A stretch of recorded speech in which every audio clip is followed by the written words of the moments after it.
চট্টগ্রাম ১১ অর্থাৎ বন্দর ইপিজেড পতেঙ্গা ও ডবলমুরিং আসনে গণ অধিকার পরিষদ মনোনীত প্রার্থী ইঞ্জিনিয়ার মোহাম্মদ নিজামুদ্দিন আকাশ ট্রাক প্রতীক নিয়ে জোরদার প্রচারণা চালিয়ে যাচ্ছেন।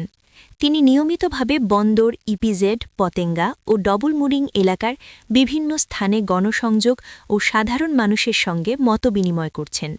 প্রচারকালে ইঞ্জিনিয়ার নিজামুদ্দিন আকাশ জানান, তিনি গণ অধিকার পরিষদের সভাপতি নুরুল হক নূর এবং কেন্দ্রীয় নেতা ফারুক হাসানের সঙ্গে নিয়মিত যোগাযোগ রাখছেন। দলীয় নির্দেশনা ও জনগণের চাহিদাকে গুরুত্ব দিয়েই তিনি তার নির্বাচনী কার্যক্রম পরিচালনা করছেন।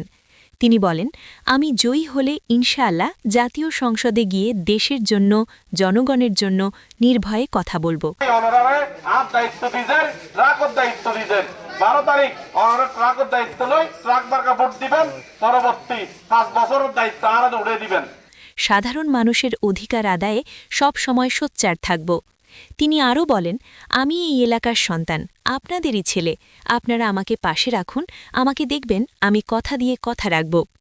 এই সময় গণ অধিকার পরিষদের কেন্দ্রীয় নেতারা বলেন, ইঞ্জিনিয়ার মুহাম্মদ নিজামুদ্দিন আকাশ একজন শিক্ষিত, যোগ্য ও সৎ প্রার্থী। তিনি এমপি নির্বাচিত হলে এলাকার উন্নয়নে গুরুত্বপূর্ণ ভূমিকা রাখবেন বলে তারা আশাবাদ ব্যক্ত করেন।